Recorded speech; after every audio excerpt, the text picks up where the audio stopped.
গতকালই রংপুরে, আপনারা জানেন রংপুরে 4 জন খুনের একটি ঘটনা ঘটেছে। খুন হয়েছেন কে? খুন হয়েছেন রংপুর জেলা স্কুলের শিক্ষক গণপতি চক্রবর্তী, যিনি সাম্প্রতিক অবসরে গিয়েছেন। খুন হয়েছেন তার স্ত্রী এবং খুন হয়েছেন তার 2 সন্তান, যাদের কারো বয়স 26 বছর আর কারো বয়স মাত্র 12 বছর। এই পরিবারের কর্ত্রী প্রীতিলতা চক্রবর্তী ওরফে বুলা, আর মেয়ে আগামী চক্রবর্তী, বয়স 26, এবং একমাত্র ছেলে প্রিয়ম চক্রবর্তী, বয়স 12।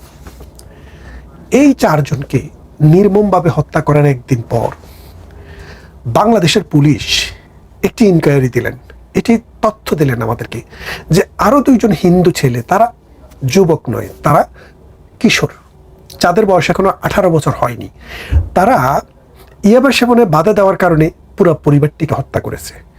এই কথাটি যে যাই বিশ্বাস করুক, আমি বিশ্বাস করি না, কারণ এটি হচ্ছে আরেকটি নাটক। নাটকটি কি আপনারা জানেন যে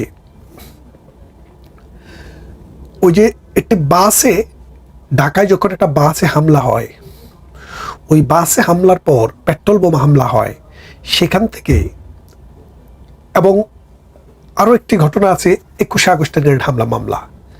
এইসব মামলায় কিছু সাজানো তথ্য দেওয়া হয়েছিল।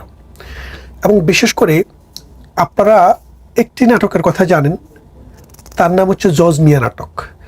জজ মিয়া জেলে থাকা অবস্থায় কিভাবে তাকে প্রতি মাসে বেতন দিয়ে, মিথ্যা সাক্ষী দিয়ে একটি মামলার চার্জশিট দেওয়া হয়েছিল, একটি মামলার তদন্ত শেষ করা হয়েছিল। পরবর্তীতে যখন দিন বদল হয়, তখন জজ মিয়া বললেন, আমার পরিবারকে প্রতি মাসে 3000, তখনকার দিনে 3000 বা 8000 টাকা করে দিয়ে আমাকে জেলে রেখে আমাকে এই কথাটি স্বীকারোক্তি দিতে বাধ্য করা হয়েছিল। কিন্তু দেখা গেল এই মামলার সাথে জজ মিয়ার কোনো সম্পর্কই নেই। আজকের দিনেও আমরা আরেকটি জজ মিয়া মামলা দেখলাম। এই জজ মিয়া মামলাটি হলো 2 জন হিন্দু কিশোর। খেয়াল করে দেখেন প্রতিষেধকটা কীরকম, যে যিনি মারা গেছেন বা যারা মারা গেছেন, স্কুলের শিক্ষক, তার স্ত্রী, তার 2 সন্তান, তারা সবাই মাইনরিটি কমিউনিটি, হিন্দু সনাতন ধর্মের মানুষ। এখন বিশ্বের কাছে এটা দেখানো যে এই হিন্দু সনাতন ধর্মের লোকদেরকে আরেকটা হিন্দু পরিবারের লোকে হত্যা করেছে, কোনো মুসলমান পরিবারের লোক হত্যা করেনি। চিন্তা ভাবনার বৈকল্যটা দেখেন।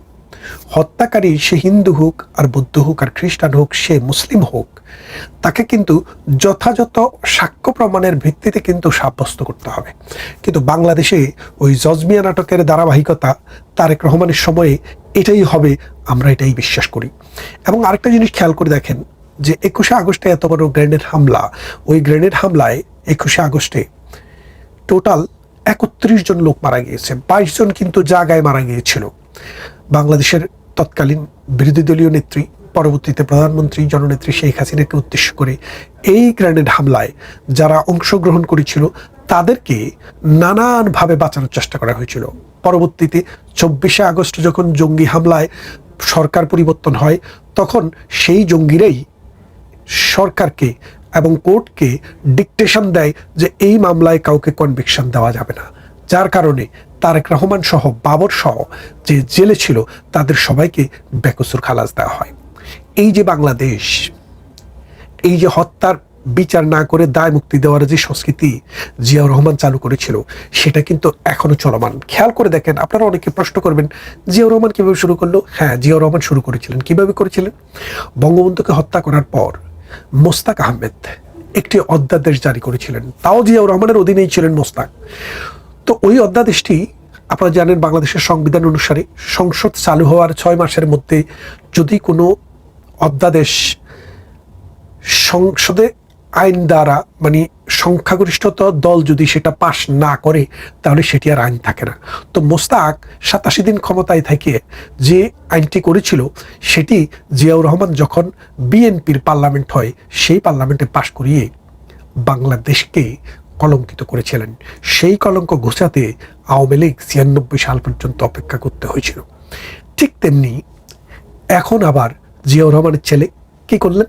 যে এই জঙ্গি হামলার পর 15ই আগস্ট যেরকম একটি জঙ্গি হামলা বাংলাদেশে হয়েছিল আমেরিকার স্পন্সরশিপে, আমেরিকার অর্থে, দেশীয় সেনাবাহিনীর একটি অংশ দিয়ে, ঠিক এবারে 24-এর হামলাটিও কিন্তু একইভাবে হয়েছে। কেমন আপনি দেখেন যে হামলা করার জন্য পুলিশকে ডিঅ্যাক্টিভেট করা, আওয়ামী লীগের নেতাকর্মীদেরকে মাঠে নামতে না দেওয়া, এই পরামর্শটি সেনাপ্রধান প্রধানমন্ত্রীকে দিয়েছিলেন, আওয়ামী লীগের প্রধানকে দিয়েছিলেন। দেওয়ার পর তিনি তার কথা মতো আওয়ামী লীগের কর্মীদেরকে মাঠে নামতে দেননি। পরবর্তীতে এই সেনাবাহিনী পুলিশকে উজ্জীব করে এই জঙ্গিদেরকে ঢাকায় ঢোকার সুযোগ করে দিয়ে সরকার পতন ঘটায়। সরকার পতন ঘটানোর পর তারা শুধু আওয়ামী লীগের লোককে হত্যা করেছে তা না, অসংখ্য পুলিশকে হত্যা করে তাদের বাসায় যেটা 45 জন মেরে রাস্তায় ঝুলিয়ে রেখেছিল, সেই হত্যাকারীরা অনেকে স্বীকারোক্তিও দিয়েছে, তাদেরকে ইন্ডেমনিটি দিল এই ডক্টর ইউনূসের সরকার। সেই ধারাবাহিকতায় সেটি ছিল একটি অধ্যাদেশ। জিয়াউর রহমানের ছেলে তার পদাঙ্ক অনুসরণ করে এই পার্লামেন্টে সেই বিলটিকে পাশ করিয়ে পার্মানেন্টলি পুলিশ হত্যার বিচারটি বন্ধ করে দিলেন। তাহলে খেয়াল করে দেখেন, ইতিহাসের বিভিন্ন যাত্রায় বিভিন্ন পট পরিবর্তনে নায়ক বদলায়, চরিত্র বদলায়, কিন্তু কর্মকাণ্ডের যে ধারাবাহিকতা সেটা কিন্তু একই রকম থেকে যাচ্ছে। আমরা আগে যা দেখছি এখনো তা দেখছেন। 1975 সালে বঙ্গবন্ধুকে হত্যা করার পরে সংখ্যালঘু হিন্দু সম্প্রদায়, বৌদ্ধ খ্রিস্টান সম্প্রদায়ের উপরে সারা দেশে মৌলবাদী, কট্টরপন্থী এবং সাম্প্রদায়িক শক্তি যেইভাবে অত্যাচার, নির্যাতন, নিগৃহীত করা হয়েছিল, ঠিক একইভাবে 5 আগস্ট পরবর্তী সময়ে 2024-এর বিএনপি, জামাত এবং অন্যান্য খুচরা পার্টি এনসিপি সহ বাংলাদেশের অসাম্প্রদায়িক চেতনাকে বুলন্ডিত করে বিশেষ করে হিন্দু সম্প্রদায়, মাইনরিটি কমিউনিটির উপরে নির্যাতনের স্টিম রোলার চালাচ্ছে। বহু হিন্দু সম্প্রদায়ের মানুষ দেশ ছেড়ে পালাতে বাধ্য হয়েছে, অনেকের বাড়িঘর জোর করে দখল করা হয়েছে এবং তাদের সন্তানকে উঠিয়ে নেওয়া হয়েছে। আমি একটি রিপোর্টের কথা বলি, এই রিপোর্টটি আপনারা যদি দেখেন দেখবেন। এই রিপোর্টটি গতকাল মানবজমিনে প্রকাশিত হয়েছে। রিপোর্টটির শিরোনাম ছিল আপনার স্বামী কিডন্যাপ হয়েছে, দ্রুত টাকা পাঠান। সেখানে নিচের হেডলাইনটি হলো 6 মাসে 512 জন অপহরণ। খেয়াল করে দেখেন, মায়ের ডাক বাবার ডাক নামে পিটার হাসের অর্থায়নে বাংলাদেশে অপহরণ নাটকের যেই ফেরিস্তি আমরা দেখেছি, সেখানে 17 বছরে 50 জনকে ওরা খুঁজে পায়নি। মানে 17 বছরে 50 জনকেও অপহরিত হয়েছে বা গুম হয়েছে এটা প্রমাণ দিতে পারেনি। কিন্তু এই পত্রিকা তারেক রহমানের সময়ে পত্রিকায় লিখছিল যে 6 মাসে 512 জন অপহরণ। খেয়াল করে দেখেন, 5 বছরের সরকারের মেয়াদ যদি হয়, 6 মাসে যদি 6 মাসে 512 জন হয়, যদি স্ট্যান্ডার্ড 500 ধরেন, বছরে 1000, তাহলে আগামী 5 বছরে আপনি 5000 গুমের সিরিয়ালে আপনি আছেন। কে কখন গুম হবে আমিও জানি না, আপনিও জানেন না, কিন্তু আপনাকে গুম করবে। কারণ এখন যে সরকার আছে, এনসিপি বলেন, জামাত বলেন, বিএনপি বলেন, এরা হলো একে বৃন্তে দুটি ফুল বা অজস্র ফুল। তারা নানান কথা বলে। আপনি দেখেছেন এই আমাদের নতুন প্রেসিডেন্ট হলেন, তার নাম মির্জা ফখরুল ইসলাম। দীর্ঘদিন তিনি কি ছিলেন? বিএনপির মহাসচিব ছিলেন। তো তার বিরুদ্ধে কিন্তু আরেকজন আল্লাহর ওলিকে প্রার্থী করা হয়েছিল। এটাও এক ধরনের নাটক আর কি। বিএনপি তো নাটক পছন্দ করেন, আমরা নাটক পছন্দ করি না, তারা নাটক পছন্দ করেন। সেই জন্য নির্বাচন নাটক। এবং তারা বলছিলেন বিশ্ববাসী অধীর আগ্রহে তাকিয়ে আছে। আচ্ছা বলেন তো, যাদের সর্বসাকুল্যে 100 জন এমপি নেই, তারা নাকি বিশ্ববাসীকে অধীর আগ্রহে অপেক্ষা করে রেখেছে। এবং নির্বাচনের 2 দিন আগে তারা প্রজ্ঞাপন জারি করলেন, যদি কোনো লোক দলের প্রার্থীর বিরুদ্ধে ভোট দেয় তাইলে আর্টিকেল 70 অর্থাৎ ফ্লোর ক্রসিংয়ে পূর্বে তার সদস্যপদ বাতিল হয়ে যাবে। তাহলে বলেন তো, বিএনপি, জামাত অথবা এনসিপি যদি তার দল সরাসরি কোনো ব্যক্তিকে ভোট দেওয়ার জন্য নির্দেশ দেয়, সেই নির্দেশটি অমান্য করার ক্ষমতা কারো আছে? নেই।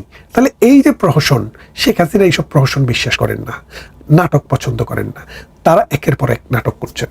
এখন যে কথাটি বলছি, যে রংপুরে যে পরিবারটিকে নিচ্ছিন্ন করে দেওয়া হলো, আপনারা যদি একটু ভালো করে খোঁজ করে দেখেন, আন্তর্জাতিক গোয়েন্দা সংস্থাকে এনে যদি দেখেন, এবং একটা যদি বিচার বিভাগীয় একটি কমিশন করে দেখেন, আপনারা দেখবেন যে সেখানে এই হিন্দুর সম্পত্তি দখল করার জন্য বিএনপি, জামাত এবং এনসিপির লোকেরাই এই পরিবারটিকে হত্যা করেছে। হত্যা করে ওই দুইজন কিশোরের ঘায়ে দোষ চাপিয়ে দিয়ে কে জানি তাদেরকে মাসে মাসে বেতন দেওয়ারও কোনো ব্যবস্থা করেছে কিনা। দেখবেন আজ না হোক কাল, কাল না হোক পরশু প্রধানমন্ত্রী শেখ হাসিনার মিটিংয়ে বঙ্গবন্ধু এভিনিউতে যখন হত্যাযোগ্য হয়, গ্রেনেড হামলা হয়, 22 জন লোক স্পট ডেড হয়, তখন শেখ হাসিনার সম্পর্কে কটূক্তি করে আজকের প্রধানমন্ত্রী তারেক রহমানের মা বলেছিলেন যে বাংলাদেশের এই হত্যাকাণ্ডের জন্য শেখ হাসিনাই দায়ী, কেননা তিনি তার ভ্যানিটি ব্যাগে করে নাকি ওই গ্রেনেড নিয়ে এসেছিলেন। তাহলে চিন্তা করে দেখেন কতটা পৈশাচিক, কতটা উন্মাদ চিন্তা চেতনার মানুষ তারা। সেই উন্মাদনার ধারাবাহিকতায় আজকে এই সংখ্যালঘু পরিবারকে নিচ্ছন্ন করে দেওয়ার পিছনের যে কারিগর, তাদেরকে আড়াল করার জন্যই এই সংখ্যালঘু পরিবারের আরও 2টি কিশোর তরুণকে জোর করে ধরে এনে মিথ্যা স্বীকারোক্তির মাধ্যমে আরেকটি জজমিয়া নাটকের সূত্রপাত করল। আমরা বাংলাদেশ আওয়ামী লীগ, অসাম্প্রদায়িক চেতনায় বিশ্বাসী মানুষরা, মুক্তিযুদ্ধের চেতনায় বিশ্বাসী মানুষরা, প্রগতিশীল মানুষরা এই সমাজে, এই রাষ্ট্রে সমস্ত অন্যায়ের বিচার করার জন্য প্রতিজ্ঞাবদ্ধ, প্রতিশ্রুতিবদ্ধ। আমরা কথা দিচ্ছি এই অন্যায়ের বিচার আমরা করবই করব, এবং এই মাইনরিটি কমিউনিটির, এই হিন্দু সম্প্রদায়ের 4 জন মানুষকে, পুরো পরিবারকে নিচ্ছিন্ন করে দেওয়ার পিছনে যারা আছে তাদেরকে আমরা খুঁজে বের করবই। আর সেদিন আজকের স্বরাষ্ট্রমন্ত্রী, আজকের পুলিশের যিনি এই নাটকটি সাজিয়েছেন তিনি, এবং আজকের প্রধানমন্ত্রী সেই মামলায় আসামির তালিকায় অন্তর্ভুক্ত হবেন। মনে রাখবেন, এই দিনটি শেষ দিন নয়।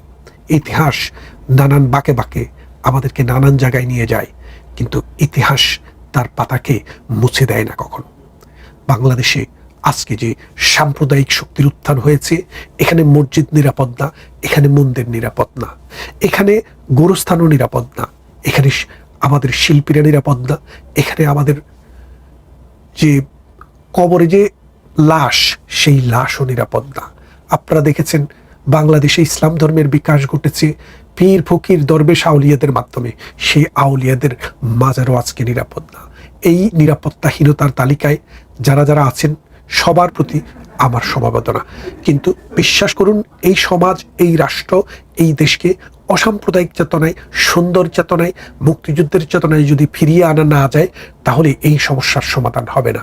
আসুন আমরা এই অন্যায়ের প্রতিবাদ করি, এবং এই সাম্প্রদায়িক শক্তিকে, এই বিএনপির গ্রাস হয়ে যাওয়া, জামাত এবং এনসিপি দ্বারা গ্রাস হয়ে যাওয়া এই নেতৃত্বকে ধিক্কার দিয়ে আমরা বলতে চাই, এই দেশ, এই সমাজ, এই রাষ্ট্র একটি স্বাধীন দেশের মানুষের মতো আচরণ দেখতে চায়।